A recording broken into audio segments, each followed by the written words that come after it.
प्यारे बच्चों, कैसे हैं आप सब। मैं हूं आपकी राधिका मैम और मेरी हिंदी की कक्षा में आप लोग का बहुत बहुत स्वागत है।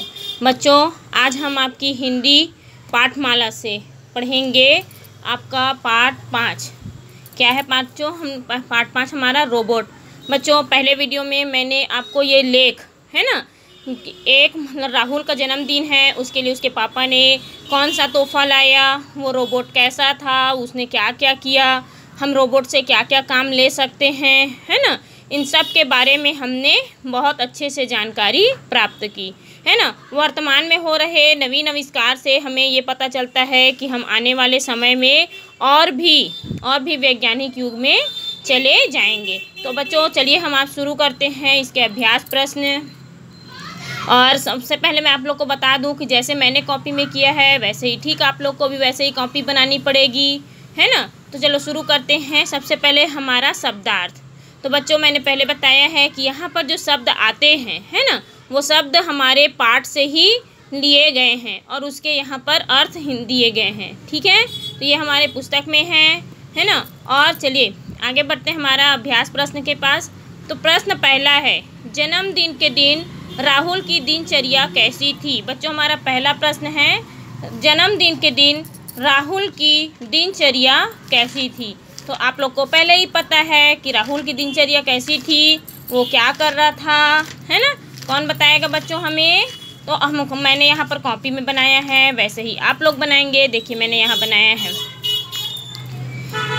जन्मदिन के दिन राहुल की दिनचर्या बहुत ही व्यस्त थी। वह खुश था, सुबह जल्दी उठ गया, उसने जल्दी स्नान कर लिया, उसके बाद सब मित्र घर पर आ गए थे। उसने अपने मित्रों के साथ मिलकर घर के बड़े कमरे को सजा रहे थे जहां जन्मदिन का उत्सव मनाना था। इस तरह राहुल की दिनचर्या उसके जन्मदिन के दिन व्यस्त थी। हमने इसे पुस्तक में भी पढ़ा था, मैंने आप लोग को पहले भी बताया था। अब चलिए हमारा दूसरा प्रश्न देखते हैं। रिमोट का बटन दबाने पर रोबोट ने क्या किया, है ना। तो रोबोट का बटन दबाने पर रोबोट ने अपने दोनों हाथ जोड़कर सभी को नमस्कार किया।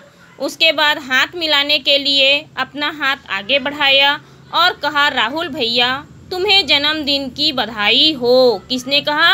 रोबोट ने कहा बच्चों। किसने कहा? रोबोट ने। अब हमारा प्रश्न तीसरा है, यदि सभी कार्यालयों कारखानों में रोबोट का उपयोग करें तो क्या होगा। रोबोट कौन कौन से कार्य कर सकता है। हम उत्तर तीसरा देखेंगे, यदि सभी कार्यालयों कारखानों में रोबोट का उपयोग करें तो सभी काम जल्दी हो जाएंगे, मगर लोगों की ज़रूरत नहीं होगी और लोग बेरोजगार हो जाएंगे, है ना बच्चों। बेरोजगार हो जाएंगे, सब काम रोबोट करेगा तो आदमी क्या करेगा।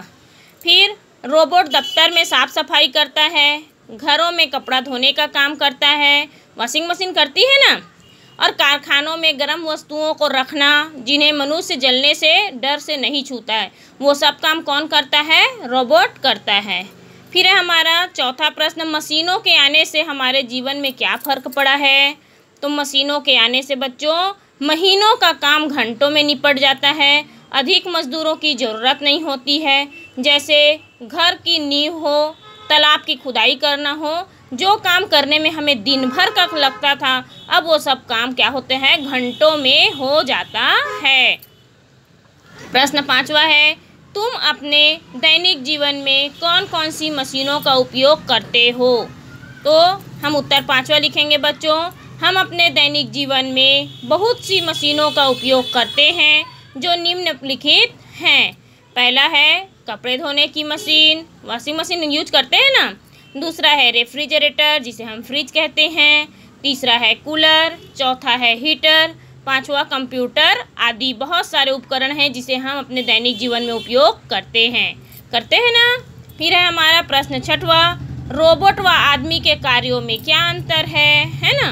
तो प्रश्न छठवा का उत्तर छठवा लिखेंगे बच्चों। रोबोट आदमी से कई गुना ज़्यादा काम कर सकता है जो आदमी नहीं कर सकता। दूसरा नंबर लिखेंगे, रोबोट थकते नहीं हैं जबकि आदमी थक जाता है। और तीसरा लिखेंगे बच्चों, रोबोट से गलतियां नहीं होती है जबकि आदमियों से गलती होती है। चौथा नंबर डाल के लिखेंगे, रोबोट तेजी से व अच्छा कार्य करता है, जबकि आदमी रोबोट की तरह जल्दी नहीं कर सकता है। 5वां नंबर डाल के लिखेंगे, रोबोट असंभव कार्य को भी संभव कर लेता है, जबकि आदमी नहीं कर पाता, है ना। इससे हमारे 1 से लेकर 6 तक के प्रश्न हमारे बन गए। और 7वां प्रश्न है, तुम अपना जन्मदिन कैसे मनाते हो? इसे हमें अपने शब्दों में लिखना है। तुम लोग अपने अपने उत्तर पुस्तिका में लिखेंगे कि आप लोग अपना जन्मदिन कैसे मनाते हैं। इसके बाद आता है बच्चों हमारा भाषा तत्व और व्याकरण, है ना। तो इसमें क्या दिया है, सबसे पहले देखते हैं। गतिविधि, मस्तिष्क, कंप्यूटर, उंगलियां, समस्या, जन्मदिन, परिवर्तन, व्यायाम, गोताखोर, आदमियों आदि शब्दों पर बातों से चर्चा करें, है ना। तो मस्तिष्क क्या है बच्चों, जैसे कंप्यूटर के रोबोट के अंदर में एक मस्तिष्क रहता है कंप्यूटर का, है ना, जो कंप्यूटर उसे ऑपरेट करता है। और कंप्यूटर में हम कैसे चलाते हैं, उंगलियों से, और है ना चलाते हैं ना। हमारे दैनिक जीवन में बहुत सारी समस्याएं हैं, समस्याएं आती हैं ना हमारे दैनिक जीवन में, जिनका हम निराकरण करते हैं। और जन्मदिन तो हम सब बहुत अच्छे से मनाते हैं। और परिवर्तन का मतलब होता है बदलाव, है ना। परिवर्तन का मतलब क्या होता है बच्चों, बदलाव। व्यायाम मतलब हम करते हैं ना, कसरत करते हैं। यहाँ पर दिया है गोताखोर मतलब जो समुद्र के अंदर, है ना, जो तैराकी करते हैं उन्हें क्या कहते हैं, गोताखोर कहते हैं। अब देखिए यहाँ पर पढ़ो और समझो दिया है, रोबोट कठिन काम करता है। तो हाँ बच्चों, रोबोट कठिन काम करता है। और राहुल ने अनूठे उपहार के लिए पिताजी को क्या दिया, धन्यवाद दिया। तो पहले वाक्य में कठिन शब्द काम की विशेषता बता रहा है, और दूसरे वाक्य में अनूठे शब्द उपहार शब्द की विशेषता बता रहा है ना।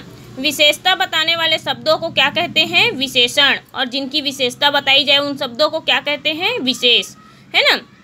जैसे यहाँ रोबोट कठिन काम करता है, तो रोबोट क्या हो जाएगा हमारा, रोबोट हो जाएगा हमारा विशेषता, है ना। क्या हो जाएगा, विशेषता, है ना। और कठिन कार्य होगा हमारा विशेष्य, ठीक है। वैसे ही यहाँ पर विश्लेषण और विशेष्य दिया हुआ है, देखिए, है ना। इन वाक्यों में से विशेषण और विशेष शब्दों को चुनकर अलग अलग लिखो।